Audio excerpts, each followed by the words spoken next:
এই যে আমরা এই রাস্তা থেকে আসলাম, ওপরে একটা ব্রিজ আর এই পাশে আর একটা ব্রিজ। মানে বুঝতে পেরেছেন বন্ধুরা? মনে হচ্ছে যেন কলকাতায় চলে এসেছি।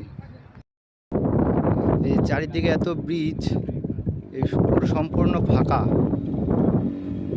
আর হয়তো 1 থেকে 2 মাস পর আমরা এখানে আর আসতে পারবো না, এভাবে দাঁড়াতেও পারবো না সাইকেল নিয়ে। তাই মনের সুখে একটু ভিডিও বানিয়ে গেলাম, ফটো তুলে গেলাম। এরকমভাবে এত ভালো সুন্দর ডেভেলপমেন্ট বলার মতো।